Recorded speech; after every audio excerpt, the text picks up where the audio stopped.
Bismillahirrohmanirrohim. Assalamualaikum warahmatullahi wabarakatuh. Perkenalkan, kami dari mahasiswa Universitas Mataram dengan program studi Sosiologi tahun angkatan 2021. Kami dari kelas Sosiologi B dengan saya sendiri, Siti Lauhil Bariah, dan teman saya Nurul Yatami Aini, Rani Rosyani, dan Sibianulia Prasetyana.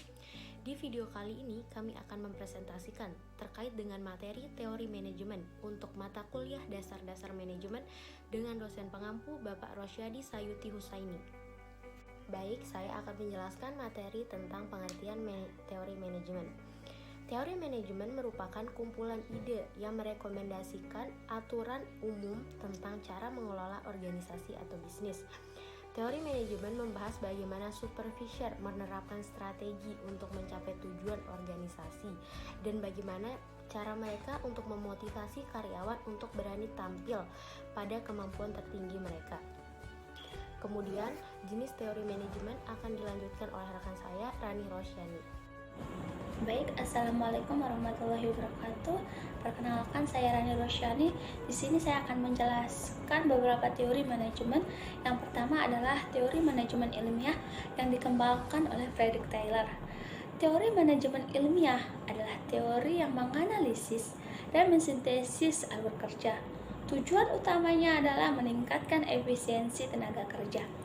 Teori manajemen ilmiah ini menyarankan para pemimpin untuk menugaskan anggota-anggotanya dalam pekerjaan yang paling sesuai dengan kemampuan mereka dan tetap mengawasi mereka untuk memastikan efisiensi pekerjaan mereka dalam peran tersebut. Baik, selanjutnya yang kedua adalah teori manajemen administrasi yang dikembangkan oleh Henry Fayol, yang dimana tujuan utamanya adalah untuk menciptakan struktur formal yang memfasilitasi keberhasilan untuk bisnis atau organisasi selain. Henry Fayol sendiri mempercayai seorang pemimpin harus memiliki 6 fungsi, yakni untuk meramalkan, merencanakan, mengkoordinasikan, memerintah, dan mengendalikan. Selanjutnya di sini bisa teman-teman lihat, yakni prinsip-prinsip dari teori manajemen administrasi.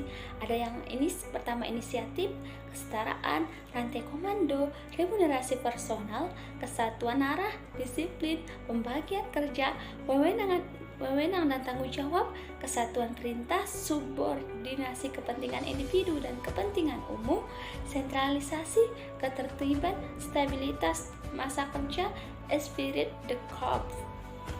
Baik, kemudian yang ketiga adalah teori manajemen birokrasi yang dikembangkan oleh Max Weber. Tujuan utama dari teori manajemen birokrasi yakni berfokus pada pelimpahan tanggung jawab kepada bawahan atau karyawan dalam suatu organisasi. Teori manajemen birokrasi memiliki prinsip-prinsip meliputi rantai komando, pembagian kerja yang jelas, pemisahan aset pribadi dan organisasi dari pemilik, aturan dan regulasi ketat dan konsistensi, pencatatan dan dokumentasi yang cermat, serta pemilihan dan promosi karyawan berdasarkan dari kinerjanya. Bismillahirrahmanirrahim. Assalamualaikum warahmatullahi wabarakatuh. Di sini saya sebagai pemateri ketiga akan melanjutkan materi dari pemateri kedua, yaitu Rani Rosyani, dengan saya Nurul Yatami Aini, NIM L1C021061. Baiklah, langsung saja materi keempat, yaitu tentang teori hubungan manusia. Teori ini dikembangkan oleh Elton Mayo. Fokusnya adalah pada perubahan kondisi kerja seperti pencahayaan, waktu istirahat, dan lama hari kerja. Tiap perubahan yang dia uji bertemu dengan peningkatan kinerja. Pada akhirnya dia menyimpulkan bahwa peningkatan itu bukan karena perubahan, tetapi hasil dari peneliti yang memperhatikan karyawan dan membuat mereka merasa dihargai. Yang kelima, tentang teori manajemen sistem. Teori ini menegaskan bahwa bisnis terdiri dari beberapa komponen yang harus bekerja secara harmonis agar sistem yang lebih besar berfungsi secara optimal. Menurut teori ini, karyawan adalah komponen yang paling penting dari sebuah perusahaan.